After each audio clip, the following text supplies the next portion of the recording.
BS Live rocks. All right, it's time for Take 5 once again. BS Live rocks and musiclifemagazine.net. This is SCN here with a legendary journalist, Mr. Jim Barber. Welcome to the show, my friend. What have you been smoking? Legendary? Legendary. I was Joel Knappen said you're legendary. I'm a legend in my own mind. You sent me your bio, and I'm really impressed with a few things. Number one, that you're a big fan of Kiss. And talk about how that impact of Alive 2, what it did for you when you were a young kid. Well, I get it. Christmas 1978. I'm 9 years old. It's vinyl. I open up the gatefold, and it's fire and explosions and blood, and it's exciting, and the demon and the makeup and everything. And then I put it on, and it's loud and it's raucous, and that made me a rock fan from that moment on, and it just the whole excitement of albums and music, and as soon as I started getting my own little money, I was out buying my own records, and that really was sort of a linchpin moment in my life, that one album, and opening it up and seeing how exciting rock and roll could be. So you've been in music journalism for 20 plus years. How did you get started in that? I got started writing when I went to journalism school in the early 90s, I started writing for our school paper.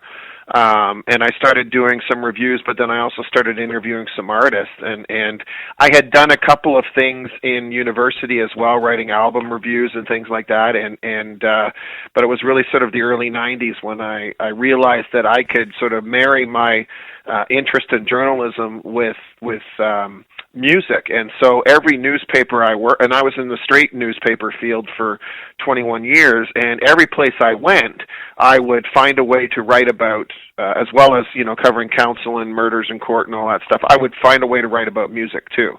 And I carried that through my entire career. It was, if somebody was coming to the town I was in, I would try and interview them, or interview the local guys and get some excitement about the local scene. So that's kind of how it started, was by getting in the straight news field. And, we talked about Kiss, and you interviewed members of Kiss as well? Yeah, not the big guys. I've interviewed both Tommy and Eric Singer over the years. That's about as close as I've got to the big guys. So let me ask you this: who's the best drummer in Kiss? Well, there's only one drummer in Kiss right now. Right now, I know, but it's just I'm a drummer, right? So I get that question often too. Who's the best drummer in Kiss? Well, if you look outside, like Peter Criss really was only in Kiss, and how good he was hype. It's hard to say.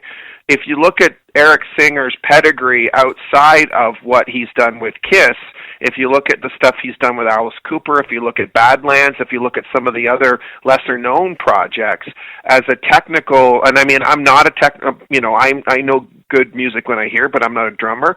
I honestly think of the three guys, and no disrespect, I think Eric is the best actual drummer of the three guys. But would I rather see Peter Criss there? Of course I would. Right. I'm looking at your resume here of how many great artists you've talked to. Do you have, besides maybe a Kiss member, but who was maybe some of your favorites in there? Bob Geldof. I can't believe you talked to this guy. What a legend he is. But give me some of your favorites over the years. Honestly, the favorites aren't necessarily huge names. I've mostly focused on Canadian artists, and the favorites are guys that, and I mean, you probably know this too, it's the guys that you've built a relationship with, so that they actually look forward to talking to you, and it goes very quickly from being an interview into being a conversation, and you get really cool stories and really cool anecdotes, and there's just a cool vibe, and you actually build a bit of a rapport and a relationship with them. And guys those are some of my favorites. Guys like Rick Emmett and Gordie Johnson of Big Sugar, and the McDonald brothers from the Trews, and I've become pals with Trevor Hurst of Econoline Crush and Michael Sadler of Saga. I mean, those are some of the guys that, Lawrence Gowan, I've talked to him many times. I love talking to him. It's the guys that I've built that rapport with that are my favorites. I mean, I haven't interviewed like Springsteen and Bono and stuff like that, but I've interviewed,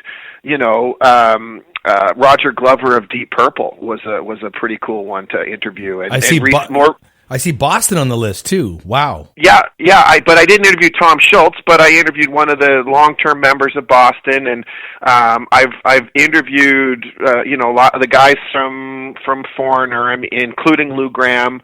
Just a lot of the classic rock guys. I'm lucky where I am situated between Belleville and Kingston that we get some really interesting acts come through the area here. And Paul Rogers of Bad Company, he's one of my he was, I call that one of my top interviews.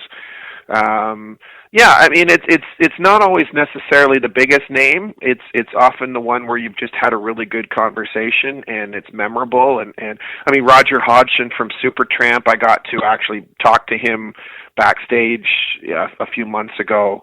That's the kind of stuff that's memorable because it's about forging. Yes, I'm a fan, but I'm a professional first. And I like to build a professional-friendly rapport with them. I'm not calling them up and emailing them asking for freebies and stuff. Right. But when I do talk to them again, there's a bit of, there is a relationship there that makes the interview better the next time around. We're talking to Jim. Bobby and Shane, BS Live.